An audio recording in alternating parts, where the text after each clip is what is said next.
What is structural racism? Structural racism is a system that gives white people advantages over Black, Indigenous, and people of color, like better access to education, wealth, and health care. It's what happens when society makes it normal for white people to have these advantages. It is the deepest and most common form of racism. All other kinds of racism stem from structural racism. Did you know white men live longer than Black and Indigenous men? That's because Black and Indigenous communities usually have less stable housing, poorer access to health care, and stress that comes from experiencing racism every day. All of these factors exist because of structural racism.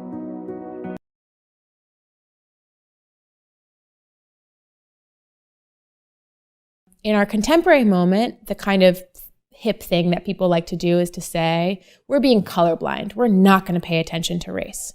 So that means if a Black candidate and a white candidate both come and they apply for this job or they apply for this position in the school, then we are just going to close our eyes and pretend that we can't see race, and then it will be fair. But because of all of these histories and legacies and memories of race and racism that are really deep inside all of our brains, and really deep inside the ways that our institutions are structured, they're all going to see race anyway. The people who are reading the application are going to see race, but also the kind of structures that the applicants have been through their whole lives have shaped them in racialized ways. So maybe someone went to a really good public school and someone went to a not very good public school. Maybe someone had a lot of resources for after-school programs and another person, didn't have those resources. So all of these kinds of structures have shaped their lives in ways that have to do with race before they even get to the admissions process. So then to kind of close our eyes and say, let's pretend race isn't here, actually enacts unfairness and perpetuates the racism. So I would say that's kind of how structural racism works today. I think that we're not moving forward as a pluralistic, equal opportunity nation, but backward into Jim Crow. Now, here's the kicker. It's not those horrible, nasty, bigoted, misogynistic, authoritarian nationalists on the right who are imposing these crushing rules and policy prescriptions. It's the woke left. The side that I revered as a beacon of tolerance, the side that I thought was on the right side of history up until a few years ago. In fact, I was so committed I got a Black Lives Matter tattoo. I still have it. But then I had to face reality. It's the ideology of the left that has set back young students of color with lower education standards, that calls for pulling cops out of high-crime areas and replacing them with social workers, that states that skin color is more important than character, more important than anything. Yes, it is the woke left that is systemically racist, not America. The race hoax epidemic is proof. There have been dozens of these hoaxes over the last few years. Nooses on garages, the N-word on dorm rooms, this is MAGA country taunts on cold city streets.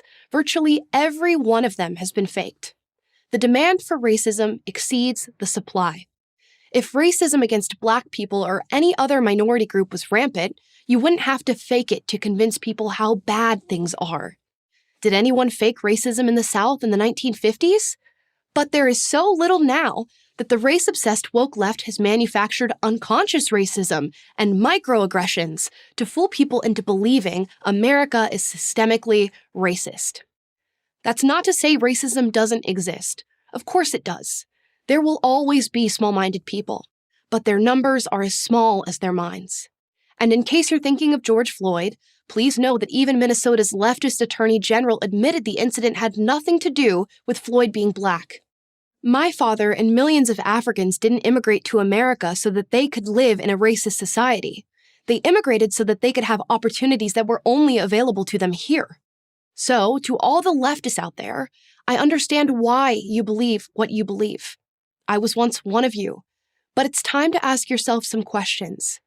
Is it really helping Black people to tell them they're not as responsible for their actions as anyone else? Isn't it condescending, if not outright bigoted, to expect less from somebody purely based on their race? Isn't it clear that we should judge each person on their merits, not their skin color? Wouldn't that do more to create an equitable society than 100 government programs? Yes, there really is systemic racism, and it's hurting the country, but it's not coming from the direction you think. Once you realize that, everything changes. I'm Am Lepanobi for Prager University.